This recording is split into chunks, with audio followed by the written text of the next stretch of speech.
everyone, I'm Alex and I'm the hands behind Lovecraft Crochet. My plushies are for the anxious, depressed, autistic, and neurodivergent.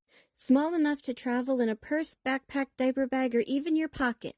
You can check out my Facebook page or TikTok to see what patterns are available and stay tuned for the new ones coming out.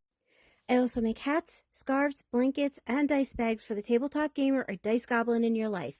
Feel free to order through the page, TikTok DMs, or via email at love.craft.crochet@gmail.com.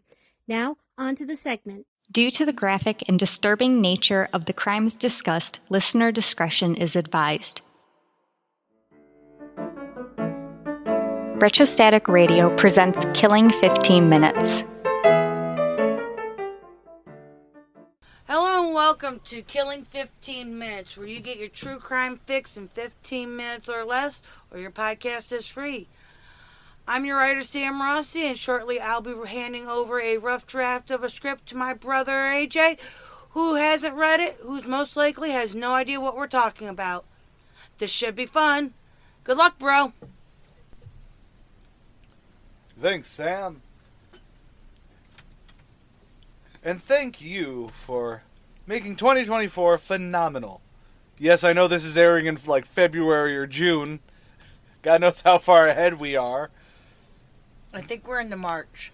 Oh, well, for everyone in March, Happy New Year, because that's when we're recording this. And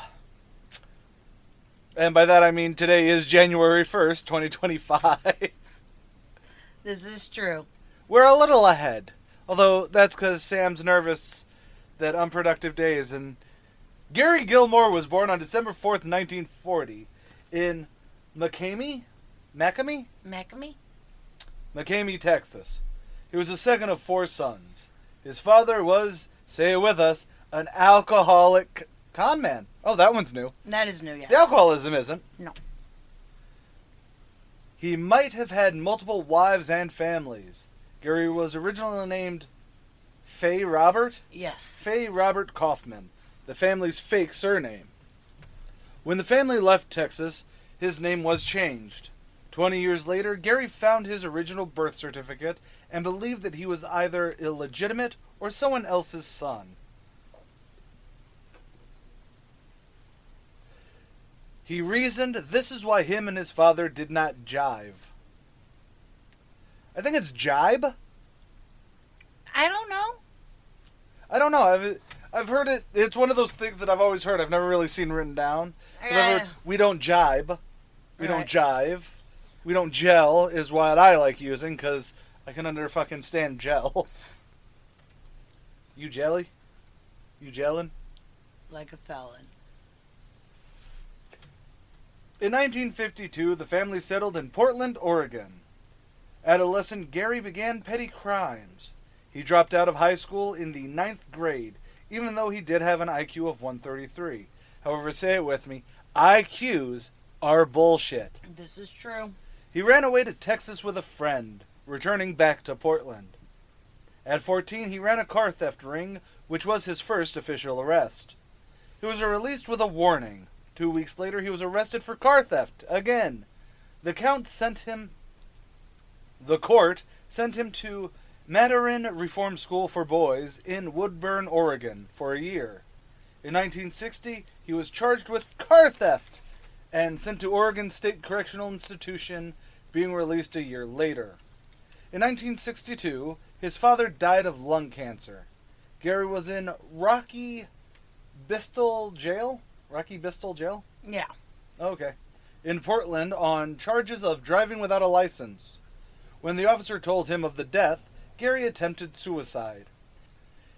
After his father's death, Gary became frequently drunk and erratic.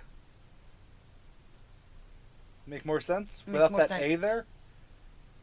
In 1964, he was convicted for assault and armed robbery. As a habitual offender, he was sentenced to 15 years at Oregon State Penitentiary in Salem, Oregon. A prison shrink diagnosed Gary with antisocial personality disorder with intermittent psychotic decompensation? Yes. He was given conditional release in 1972 for 5... Oh, okay. He was given conditional release in 1972 to live weekdays in a halfway house in Eugene, Oregon, and studied art at a community college. Can we all say it? If you are a felon who keeps studying art at a school, you're going to have a bad time. That is a red flag for me. I've yet to ever see anyone who has a criminal history. Please note the criminal history. It's not everyone who decides to go to community college for art. I know way too many of my friends have done that. A couple of them with felonies. One of them is back in jail. Way to go. Within a month, he was arrested and convicted of armed robbery. Due to his violent behavior while in prison, Gary was transferred to federal prison in Gary was transferred to federal prison in Marion, Illinois, in 1975. Is this an actual murder one, or is this he just does a lot? Yeah, he gets the murdery. He gets murdery a little bit? He gets the murdery in a little bit. Gary was given conditional pardon. I think that's what you were trying to say. Second word, first line. Sorry, second. Parole. Okay. That's a D, Sam. That is an OL. Well, they're making love. That makes them a D. Gary was given conditional parole in April 1976. He went to Provo, Utah to live with a cousin. He worked briefly at his uncle's shoe repair shop. He then worked for an insulation company. Soon he returned to crime. Gary, 35, had a relationship with a 19-year-old Nicole Barrett Baker, who was twice divorced with 2 young kids. Jesus! At 19? At 19. If you just wanted to have kids, you don't need to get married. This was 1975. Yeah. In Utah. In Utah, yeah. At first, it was casual. That is until Gary's aggressive behavior had her family prevent her from seeing him. The evening of July 19th, 1976, Gary robbed and murdered Max Jensen, a gas station employee in Krem, Utah. Orem? Is that an O or a C? That's an O. Orem, Utah. The next night, he robbed and murdered Benny Bushnell, a motel manager in Provo. Both men had complied with Gary, making both young men lay down before he executed them. Both were Brigham Young University alumni and left widows with infants. Gary shot himself with a .22 caliber pistol he used in the murders. He disposed of the gun.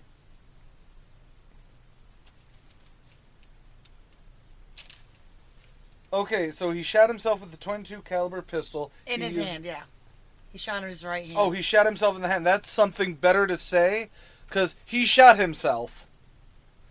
Instantly assumes he killed himself. Oh, you're right. Sorry. Because he disposed of the gun, but not the trail. That word is supposed to be trail. Okay, so he shot himself in the hand. He disposed of the gun, but did nothing to stem the blood, so he left a trail of blood from his right hand to the service garage where Gary left his truck to be repaired before he shot Benny Bushnell. Jesus Christ. But he has an IQ of 133! Sorry. That's fucking dumb. Oh, it gets better. Garage mechanic Michael Simpson watched Gilmore hide the gun in some bushes.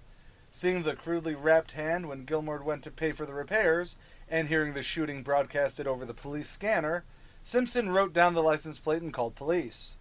Gilmore's cousin turned him in after he called to get bandages and painkillers. Painkillers in Utah? I know. It's not like they can have alcohol. Well, that's why I assumed you couldn't have a fucking ibuprofen either. I don't know. I don't know anybody that lives in Utah. Neither do I. And the more I hear about... And I feel bad for people who probably live in Utah, like... Because I don't drink, so a dry state means absolutely fuck all to me. Yeah. But at the same time, it's like... I feel like people in Utah are like, Yeah, we just have we live a normal everyday life. But then you also have, the big Mormon community, which makes it awkward. You know what I mean? Like the hardcore Mormon community, which probably makes it awkward for even the people who are mildly Mormon. Right. And then the people who are there just because they want to go to a good school, like Brigham Young. I will say that BYU is a really good school. Outside of their sports, which I'm not sure they're allowed to play because sweat makes you want to have the sex. No, they play football. I know they play football. Anyways, get back to him. Although charged with both murders, he was tried for Bushnell, but not for Jensen's murder. Why is that? They believed with no eyewitnesses that it could have just been a quinky dink. Okay, so it's one of those, we actually have evidence to link you here, whereas this one, we're 99% sure, but court case-wise, there's nothing. Right. Okay, that makes sense. It's stupid, but it makes sense. In the Provo courthouse on October 5th, I think that's a fucking 5, holy shit. It's a 5. Sam? Whatever, that is a half note. That is what that is. That is not a 5. That is not a fucking 5. I see what you're saying. 1976 began the 2-day trial. Peter Arroyo was a witness of Gary in the motel office that night. An FBI ballistics matched the 2 casings and the bullet that killed Bushnell to the gun found in the bushes. A patrolman testified that he traced the blood trail to the same bushes. It appears that both defense attorneys were incompetent. Oh no. He's gonna get off, isn't he? Just no. They did not cross-examine a majority of the witnesses. And they rested on the defense without calling any witnesses of their own. Gary protested on day 2 of the trial and asked to be his own defense. His strategy was insanity and lack of control or even disassociation. The attorneys had 4 different shrinks who all said that Gilmore was aware of what he was doing at the time, and he did know it was wrong. While he did have an antisocial personality disorder, which likely was aggravated by drugs and alcohol, he did not meet the legal criteria for insanity. During closing statements, one of the legal idiots mentioned that Gary did accidentally shoot himself. Maybe the same happened with Bushnell. He mentioned no witnesses to the actual shooting, that Gary should be found guilty of second-degree murder or acquitted. On October 7th, jury came back midday with guilty of murder in the first degree. Later that same day, the jury unanimously voted for death with special circumstances. What is a death with special circumstances? Are they saying this is a special circumstance so he should die? Or is this is death but he should get a present afterwards? What it is he hits one of the criteria in what is special circumstances on why you should die. Oh, okay. Thank you. You're welcome. Gary declined to file a habeas corpus with the federal court. His mother filed on his behalf, though. The Supreme Court voted 5-4 to decline to hear from her. Ouch. At the time, Utah had 2 methods of execution, firing squad or hanging. He chose the firing squad, believing hanging could be botched. Does he know that firing squad is also very botchable? In fact, it's more botchable? Well, you gotta... He goes, let them shoot me. Oh, so pretty much if I was ever up on a trial, it would be, fuck it, fire! Yep. At the time, the execution date was set November 15th at 8 a.m. Against his wishes, the American Civil Liberties Union, or the ACLU for anyone who's not a dork, gained multiple stays of executions. Even one hours before the new date of January 17th. At a board of pardons, Gary stated, "They always want to get in on the act. I don't think they could even really have done anything effective in their lives. I would like them all, including that group of reverends and rabbis." That's not how you spell rabbis, Sam. There's no E. Yep. "From Salt Lake City to butt out." The ACLU's from Salt Lake City? Or is I that don't just know. a separate group that he's talking about? I think it's a separate group. Because when I think the ACLU, I think of hippies. I don't think reverends and rabbis. No, me either. This is my life and this is my death. It has been... Oh, right. This is probably the continuation of his... Yes. This is my life and this is my death. It's been sanctioned by the courts that I die, and I accept that. Gary would then attempt suicide twice during his time on death row. First on November 16th after the first day of execution, and then again on December 16th. Gary was finally executed on January 17th, 1977 at 8:07 a.m. by firing squad at the Utah State Prison in Draper, Utah. 5 police officers volunteered to be on the firing squad. They used .30-30 chamber rifles with Winchester silver-tipped ammo. Ooh, spiffy. Very spiffy. Why, though? A .30-30 I understand. But Winchester silver tips? It was off the shelf. That's off the shelf? Well, in the 70s, yeah. No, that's high-end off the shelf. You don't go to the top of the fucking... Okay? You get in the bullet equivalent of a plastic bottle of vodka. Which is the sounds of our happy childhood. Not vodka, but yeah. Yes! While Dad had his tequila, that was his special bottle. Oh, no, you're right. The green plastic scotch, the McGregor, that Dad cracked the top on, so we had that shot glass acting as a dust cover, essentially. Yeah. Happy childhood. Yeah.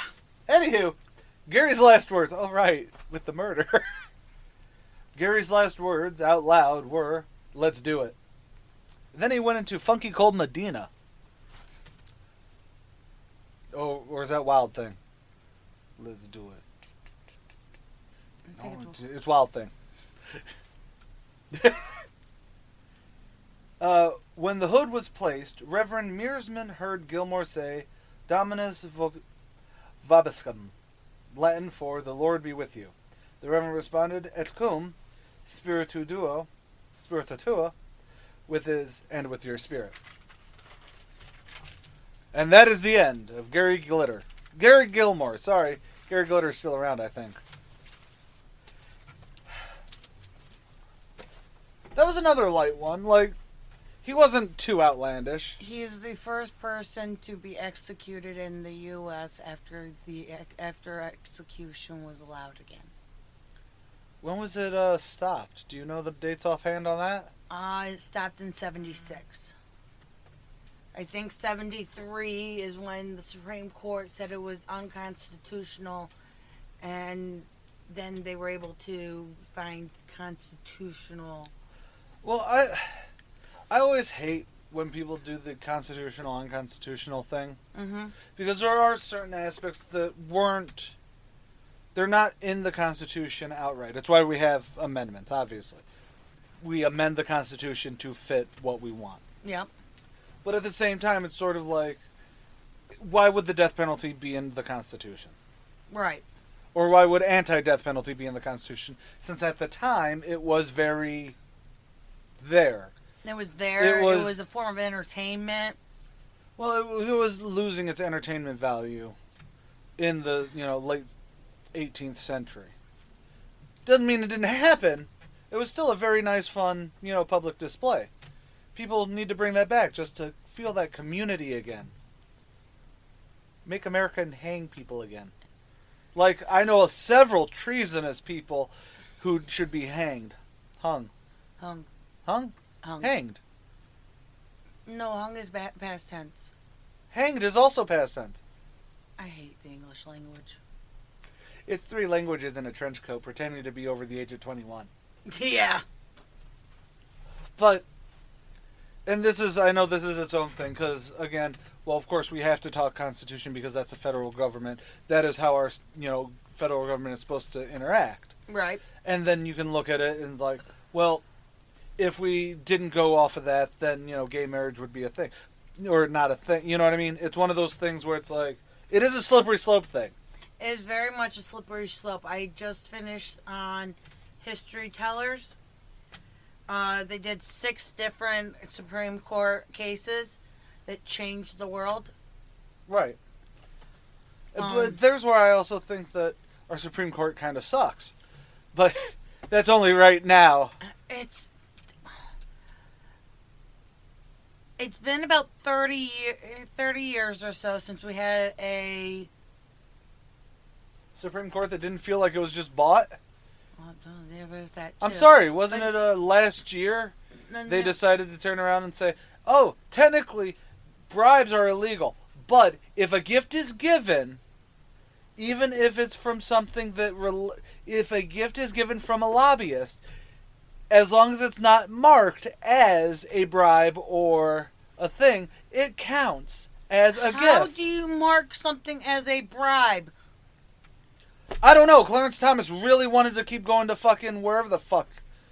Wow. Because that was the thing where it was like, that was why they passed it, was because Clarence Thomas keeps getting like $150,000 in gifts a year from a lobbyist, his friend, who happens to be, where they've done cases against his company before, and you'll never guess how Clarence Thomas fucking voted. Of course. But those counted as gifts, even the one that he got a week before trial. Or a week before, it's not trial, Wow. what the fuck is it when they talk? Because it's not technically a trial, it might be a hearing. I call it a hearing. But it's one of those things where it's just like, my dude. I miss the government trying to pretend like it matters. You know what I mean? That's my issue with current politics. I don't care. Everyone's always fucking evil. Everyone's been evil. To be a politician, you have to be evil. We know this. They used to pretend like they cared. They're used to that was the skill you needed to be a politician. You needed to be a good con man. Okay. And unlike Gary Gilmore's father, I'm wrapping it back around. Good. But you don't care. You're not gonna cut it. Yes, I dare you. You're gonna keep this part and then cut that, aren't you? Yeah. I figured as much. Okay. Anyways, but the point is like, on one hand, I get why the federal government should have a stance on executions. Yes, for those who are charged in a federal court. Yeah, well, that's exactly it. I think there's this weird. We can't have two separate governments running. Right. And that's why I don't like. Federal should be an umbrella. It should be a glass dome, essentially, where it's an overall coverage. Right. And then states should have the main control over, because it's sort of like in New York, for instance. Okay. Okay? We have so many laws up here in central New York that are solely for the fucking boroughs of New York City. Now, on a federal level, that's generally how I think it feels from a federal level. It feels like you live in central New York, but you can't because of the boroughs. Right. You know what I mean? It's similar to how, the feds say we can't do this. Yeah, but that actually doesn't affect me for the reason why we want to outlaw it. Right. I totally get why in New York City airsoft guns are prohibited. Outside of, like paintball clubs and whatnot. Right. I get that. Because you have, 5 million people. Yes. Airsoft guns look fucking real. Yep. You already have gun crimes. Yep. So it's like, I get that there. However, we have 35,000 people in the borders of Rome, New York. You know what I mean? In the official borders. Yeah. Not just the city center, but everything that's under the umbrella of Where Rome. we are the second largest city by area outside of the boroughs. Even though we are just a fucking small town pretending to be bigger than it is. Where's that got that? We're also the smack dab center of the state. And we feel like it. Yeah. But where the fuck was I going with it? Either way, it's interesting that was it just new justices came in and they were like, no, never mind, everyone can execute now. No, they believe that it was inhumane. So it became a... Okay, anyways, I gotta go down. My onions might be burning. Alright. Later, I'm AJ Carey. I'm Sam Rossi. Later, y'all. Killing 15 Minutes is hosted by Arthur Carey, with scripts written and researched by Sam Rossi. If you like this episode or want to stay updated on this series, consider following Killing 15 Minutes on Patreon or Retrostatic Radio on all major social media platforms. Good night and God bless. You're watching Retrostatic Radio. Wheel of Random is turn, turn, turn. Tell us the 15 minutes we shall learn. I'm Sam Rossi, writer and co-host of Randomly 15 Minutes, where the wheel of randomness gives me the topic and I write about it. I'm Megan Klodnicki, and I'm the host of Randomly 15 Minutes. I cold read what Sam writes and learn in real time about a random topic. You can find us on all major podcast platforms and YouTube. Follow us on Facebook at Randomly 15 Minutes to get more random facts.